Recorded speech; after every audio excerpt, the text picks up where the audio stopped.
ஏய் தலைவர் வர போறாரா, எல்லாம் அமைதியா இருங்கோ. என்ன இது வரைக்கும் நம்ம 23 கண்டிஷன் போட்டுருக்குறோம்.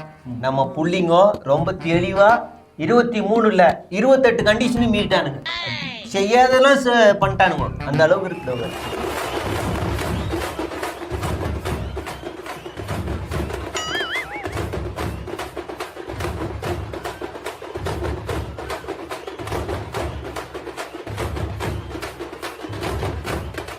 டேய் அது நேஷனல் மீடியாடா. அந்த மீடியாவுடே என்னடா வடக்கே சிரிக்க வச்சுட்டானுங்க இந்த தற்கூறிங்கடா. எவ்வளவு பெரிய ஜேர்னலிஸ்ட் அவர் அசிங்கப்படுத்துறானுங்க. இவங்களுக்கெல்லாம் அரசியலை சொல்லி கொடுத்து நம்ம ஆட்சியை பிடிச்சி மாசா இருக்குதுல்ல கீழாக்குது. கைத்த போட்டு இழுத்துட்டு வர மாதிரி இழுத்துட்டு வரானு பாவத்தை. வந்துட்டாரு தலைவர், வந்துட்டாரு மேலே ஏறிட்டாரு. பேச போறாரு. ஐயோ 4-5 பேப்பர் எடுக்கிறாரு தலைவரே. திருச்சி பேப்பரை பெரம்பலூர்ல பேசிடாதீங்க, சிரிச்சிருவானுங்க. எல்லாரும் எப்படி இருக்கீங்க? சாரி கொஞ்சம் லேட் ஆயிடுச்சு. தலைவர் பாத்தியா எவ்வளவு அழகா மன்னிப்பு கேக்குறாரு. காலில இருந்து குடிக்க தண்ணி இல்லாம வெயில செத்துன்னு இருந்த. இப்போ வந்து மன்னிப்பு கேட்டோடனே கூலிங்கா இருக்கிற. அவருக்குள்ள எல்லாமே கீது தெரியுமா? திருச்சியில காலையில பேசினப்போ அங்க ஒரு மைக் ப்ராப்ளம் இருந்தது.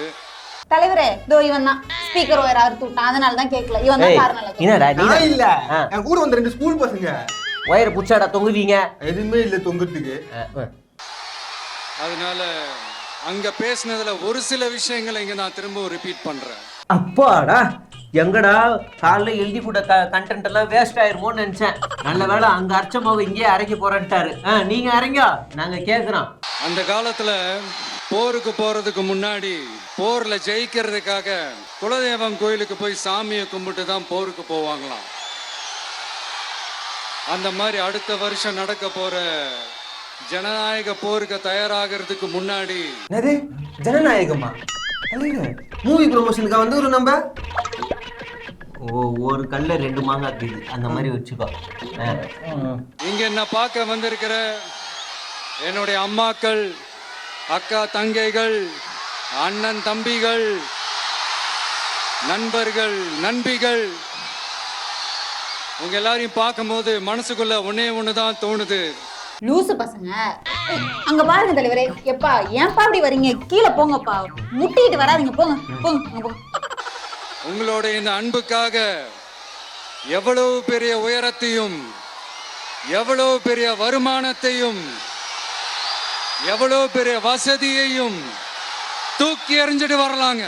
சொத்தெல்லாம் எல்லாத்துக்கும் மக்களுக்கு எழுதி குத்துருவாரு. அப்போ கட்சிக்கு எழுதி குத்துருவாரோ? சும்மா டைலாக் அது, சும்மா அமைதியா. உங்களோட இந்த அன்பை விட, இந்த பாசத்தை விட, உங்களை விட அடடா என்ன வடை, மசாலா வடைனா மசால் வடை தாங்க. நீங்க அமைதியா. என்னங்க பெரிய பணம் வேணுங்கிற அளவுக்கு பார்த்தாச்சு. என்னம்மா என்னாச்சு? என்ன ஒரே எமோஷனலா இருக்கு தலைவரே. அப்படியா? காசு ஈஸின்னு சொல்லிட்டா எமோஷன் ஆயிட்டேன். அவர் காசே வேணான்னு நீ நம்பிட்ட. சென்னையில இருந்து வந்தது சொகுசு கார் ஏர்போர்ட் வரைக்கும்.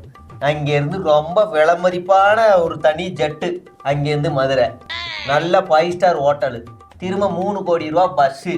இப்போ வரைக்கும் கீழே இறங்கி தொண்டர் கையை கூட பிடிக்கல. பணம் வேணான்னு அவர் ஒரு டைலாகா பேசுவோம், இவர் உண்மை நம்பின ஆளுன்னு. அரசியலுக்கு வந்துதான் நான் பணம் சம்பாதிக்கணுமா என்ன?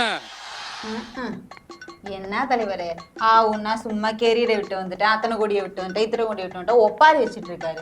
இதெல்லாம் என்ன தியாகம்? அது உண்மையான தியாகம்னா என்னன்னு தெரியுமா?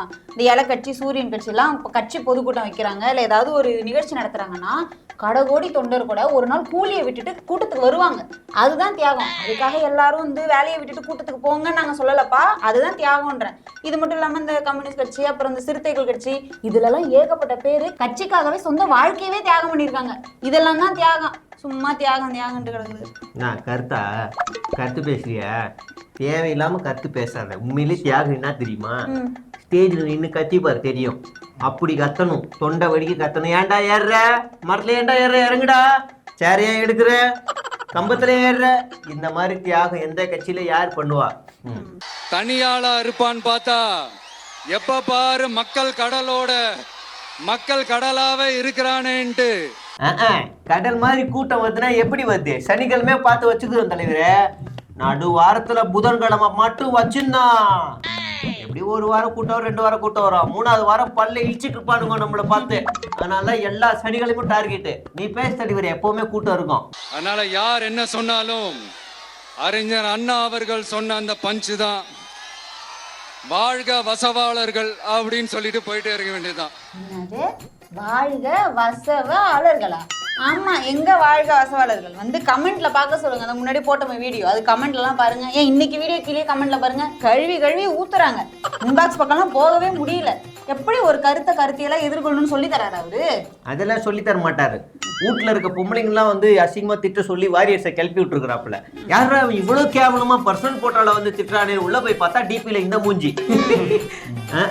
ஒரு நாகரிகனா என்ன, கருத்தியெல்லாம் எப்படி எதிர்கொள்ளணும், எப்படி பேசணும், எப்படி அரசியல் செய்யணும்னு கிளை கூட்டத்துல இருந்து பகுதி, ஒன்றியம், வட்டம், நகராட்சி, ஊராட்சி, மாவட்டம், மாநிலம் வரைக்கும் கிளாஸ் எடுக்க வேண்டியிருக்கு. உங்களுக்கு வந்துட்டு வசவாளருக்கு வாழ்க கீழ் காட்டிக்கிட்டு. பீகார்ல 65 லட்சம் வாக்காளர்கள் ஓட்டர் லிஸ்ட்லயே காணோமா. திருட்டாங்கலாம் ஆங்கலாம், அதான் ஆதாரத்தோடு போட்டு காமிச்சிட்டாருல இந்த ராகுல். அதை தைரியமா பேச வேண்டியதானே திருடிட்டாங்கன்னு.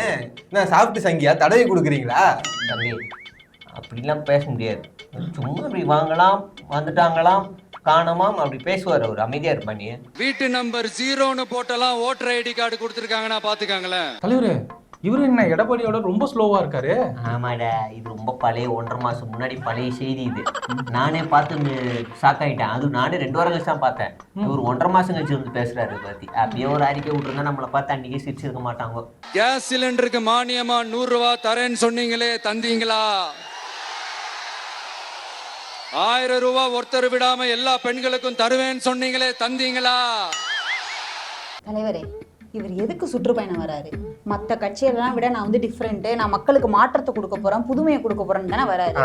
ஏற்கனவே நான் ஆளுங்கட்சி சூரியன் கட்சியை பார்த்து எலக்கட்சி அவர் எடப்பாடி பழனிசாமி என்ன சொல்றாரு, நீங்க வாக்குறுதியை நிறைவேற்றலன்னு சொல்லி குற்றச்சாட்டு வைக்கிறாரு. அதுக்கு வந்து ஆளுங்கட்சி சூரியன் கட்சி இல்ல நாங்க நிறைவேற்றிட்டோம், 98 பண்ணிட்டோம், 99 பண்ணிட்டோம் பதில் கொடுக்குறாங்க. இவர் என்ன இப்ப வந்து புதுசா அது சொல்லிக்கிட்டு இருக்காரு? இந்த ஆல்ரெடி ஒருத்தவங்க வச்ச குற்றச்சாட்டியை வைக்கிறதுக்கு தான் இப்ப சுற்றுப்பயணம் வந்திருக்காரு அவரு. இதெல்லாம் விடுவா, இது ஒரு பெரிய பிரச்சனையா? அது பேஸ்ட்டுமே ஏதோ எழுதி குத்துக்கிறானுங்க. தம்பி இறங்கு, தம்பி இறங்கு, ப்ளீஸ் இறங்கு. இறங்குப்பா ப்ளீஸ். அண்ணா அது சாஞ்சி போயிடுச்சுண்ணா, இறங்க சொல்லிருங்கண்ணா. விஜயண்ணா சாஞ்சி போச்சுண்ணா, அது இறங்க சொல்லிருங்கண்ணா. ஹலோ பிரதர் சார், அவரை இறங்க சொல்லுங்க. ஐயோ, இப்பதான் என் மனசுல இருக்கிற பாரமே குறைஞ்சு போயிடுச்சு. அப்பாடா, என்னன்னு தெரியுதா? அதாவது இவ்வளவு நாளா நான் தான் மேடையில ஏறி, மேல ஏன் ஏறுற, கீழே இறங்கு, சேர் ஏன் எடுக்கிற, பையு கரண்ட் கம்பத்துல ஏன் ஏறுற அப்படின்னு சொல்லினே இருந்தேன். இன்னைக்கு தலைவரியே கத்த விட்டானுங்க. உடனே இறங்கிறாதரா, கொஞ்ச நேரம் மேலேடுறா. அவர் கத்துறத பார்க்கும்போது எனக்கு அப்படியே இன்பமாய் ஆனந்தமாய் இருக்குதுரா. அப்படியேறா கத்துதா. என்னடா இவன் வந்ததுல இருந்து கேள்வியா கேக்குறான், இவன் வந்தா என்ன செய்வான்னு கேக்குறீங்க அதானே? நம்மளோட தேர்தல் அறிக்கையில இதுக்கான விளக்கத்தை ரொம்ப தெளிவா சொல்லுவோம். ஏற்கனவே அவர் எம்ஜிஆர் அப்புறம் அண்ணா இவங்க 2 பேரையுமே 2 வேற கட்சியில இருந்து கடன் வாங்கி சொல்லி வச்சிருக்கோம். இதுல தேர்தல் அறிக்கையை மட்டும் என்ன சொந்தமா உருவாக்க போறோம்? ஏதோ ஒரு கட்சியோட தேர்தல் அறிக்கை எடுத்து அதுல பட்டி டிங்கரிங் பேட்ச் ஒர்க்லாம் பண்ணி ரிலீஸ் பண்ண போறோம். இதுவே உனக்கு சொல்றிய, நம்ம கொள்கை தலைவரை தோக்கச்சது இந்த அண்ணா தான். புரியுதா?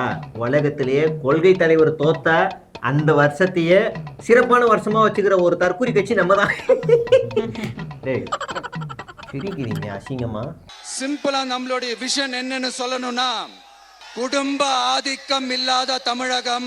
நல்ல வேலை, இது வந்து ஸ்டேஜ் ப்ரோக்ராமா இல்ல ஊர்வலமாக இல்லைன்னு வைய, அவங்க அப்பா அம்மாவை கூட்டின்னு வந்து வரிசையில உட்கார வச்சுப்பாரு, இல்ல ஸ்டேஜ்ல தூக்கி உட்கார வச்சுப்பாரு. குடும்ப அரசியல் பேசுற நான் ஏன் இப்படி பேசுறேன் லூசு மாதிரி? பாருங்க, கான்ஃபிடென்ட்டா இருங்க, நல்லதே நடக்கும், வெற்றி நிச்சயம். மீண்டும் சந்திக்கும் வரை நன்றி, வணக்கம். முடிச்சிட்டாரு, எல்லாரும் கிளம்புங்க. கிளம்புங்க எல்லாம். பெரம்பலூருக்கு இன்னைக்கு வரமாட்டாரு, கேன்சல். லிஸ்ட்ல இருந்து பெரம்பலூர் எடுத்துருப்பா, அச்சு எடுத்துருப்போ. கிளம்பு. எத்தனை மாவட்டம் கட் ஆக போகுதோ என்னம்மா என்ன அழுவுற, என்னாச்சு? பெரம்பலூர்ல தளபதி வருவாருன்னு நான் எவ்வளவு நேரமா காத்துட்டு இருக்கேன் தெரியுமா? விடிய காலையில இருந்து நைட்டு வரைக்கும் வெயிட் பண்ண தலைவரே, அவர் வரவே இல்லை. எல்லாருக்கும் தெரியும் பெரம்பலூருக்கு வந்தது காரணம் திருச்சியில கூட்ட நெரிசல் ஆயிடுச்சு. தலைவராக ஊட்டாண்டதே வெளில வர முடியலன்னு நம்ப வச்சுக்கிறோம். அதையே மனசுல வச்சுட்டு போயிரு, புரியுதா? அது எப்படி நாங்க எவ்வளவு நேரம் குழந்தையெல்லாம் விட்டுட்டு வெயில். நம்புமா, இப்ப தலைவர் சென்னையில இருந்து ஏர்போர்ட்டுக்கு கார்ல போறாரு, எந்த இடியூரும் இல்ல, சாதாரண ஆள் மாதிரி வந்துட்டாரு. ஏர்போர்ட்ல இருந்து திருச்சி வரைக்கும் வந்துட்டாரு, அங்கேயும் எந்த இடியூரும் இல்ல, சாதாரணமா வந்துட்டாரு. திருச்சி ஏர்போர்ட்ல இருந்து மரக்கடை வரைக்கும் மட்டும் எப்படி இவ்வளவு கூட்டம் வந்துச்சுன்னா எல்லாம் பக்கா பிளானுமா. அத்தனை ஸ்கிரிப்ட தலைவரால பேசணும்ல, அப்படி இப்படின்னு காட்டி நேரத்தை கத்துனா தானே அது கெத்தா இருக்கும். அது மட்டும் இல்ல, இந்த இடத்துல இருந்து பெரம்பலூருக்கு போக மாட்டாரு அப்படின்னு அபிஷியலா பேஜ்ல போட்டாச்சு. இந்த பத்திரிக்காரங்க சொல்லியாச்சு. ஏன் தொண்டர்களுக்கு ஏன் சொல்லல? அந்த அளவுல தாண்டா உங்களை வச்சிருக்கிறவங்கள, புரியுதா? எனக்கு அப்பவே தெரியும். என்ன அப்பவே தெரியும், இந்த மூஞ்சி இந்த கெட்டப் நீ ஊப்பி தானே, நீ ஊப்பிதான் சொல்லிக்க, என்ன வேணாலும் சொல்லிக்க. நான் ஊப்பி சொம்பு கொத்தடிமை என்ன வேணாலும் சொல்லிக்க. ஆனா கேட்ட கேள்விக்கு பதில சொல்லு, அப்புறமா எனக்கு முத்திர குத்து, அப்புறம் நான் சந்தோஷமா வாங்கிக்கிறேன். நான் ஊப்பியா இருக்கேன், சொம்பா இருக்கேன், கொத்தடிமையா இருக்கேன், சங்கியா இருக்கேன், ஆனா அணிலா மட்டும் இருக்க மாட்டேன்டா. ஐயப்பா தெரியாம நடுவில் சங்கின்ட்டேன், அதுவும் இருக்க மாட்டேன். வரட்டா? சத்தமா